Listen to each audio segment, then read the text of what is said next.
મારું નામ ભાર્ગવ ચૌહાણ છે.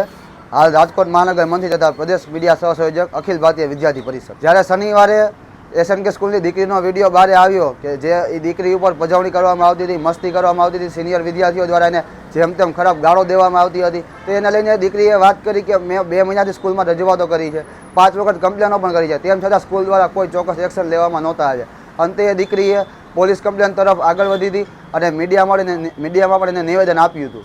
તો તેને લઈને અમે મૌખિક રજૂઆત કરવા માટે કાલે સ્કૂલે પહોંચ્યા હતા. પણ ત્યાં સ્કૂલે ગયા બાદ ત્યાંના પ્રાધ્યાપકો દ્વારા અમને અટકાવી દેવામાં આવ્યા હતા અને સ્કૂલમાં અંદર કોઈ પ્રવેશ આપવામાં આવ્યો ન હતો.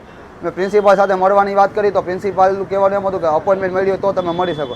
તો આજે વિદ્યાર્થીઓ માટે આપણે ત્યાં બેઠા હોય તો વિદ્યાર્થીઓને તો મળવું પડે, તો આવા કોઈ સચોટ જવાબ પણ આપ્યા ન હતા. અને અંતે સ્કૂલ દ્વારા પોલીસ બોલાવવામાં આવી હતી અને પોલીસ દ્વારા પણ અમને વાતચીત કરવા લઈ ગયા, તો ત્યારે પણ એમને ઉડાવ જવાબ આપ્યા હતા કે અમે સમાધાન કરશું, અમે બંને પક્ષોની દલીલો સાંભળશું. આવા ઉડાવ જવાબો આપવામાં આવ્યા હતા. અમારી ફક્ત ને ફક્ત એટલી જ માંગ હતી કે જે આ દીકરી સાથે બન્યું છે એને ન્યાય મળે અને હવે આના પછી બીજી દીકરી સાથે આવું ન બને એના માટે તમે કોઈ ચોક્કસ પગલાં કે ચોક્કસ નિર્ણય લ્યો.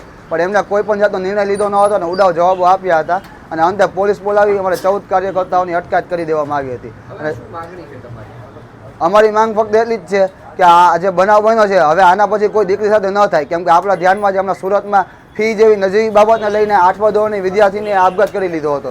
તો આવા આપણા સમાજની આવી દીકરીઓ જો આપઘાત કરી લે તો આ બહુ ખરાબ અને શરમજનક બાબત કહેવાય. અને આને લઈને જ્યાં સુધી કોઈ ચોક્કસ નિર્ણય લેવામાં નહીં આવે ત્યાં સુધી અખિલ ભારતીય વિદ્યાર્થી પરિષદ ઉગ્રથી અતિ ઉગ્ર રજૂઆતો કરશે, આંદોલનો કરશે અને દીકરીને ન્યાય મળે અને બીજી કોઈ દીકરી સાથે આવી વસ્તુ ન થાય એના માટે રજૂઆતો પણ કરશે. જિલ્લા શિક્ષણ અધિકારીને અમે આજે રજૂઆત કરવા જવાના છીએ કે તમામ સ્કૂલોમાં એક પ્રકારનો લેટર ફાળવી દે કે આવી જ્યારે કોઈ દીકરી કે કોઈ વિદ્યાર્થી આ રીતે રજૂઆત લઈને આવે ત્યારે ત્વરિતપણે એની પર એક્શન લેવામાં આવે અને જો એ સ્કૂલ એક્શન નથી લેતી તે સ્કૂલ પર જિલ્લા શિક્ષણ અધિકારી દ્વારા એક્શન લેવામાં આવે.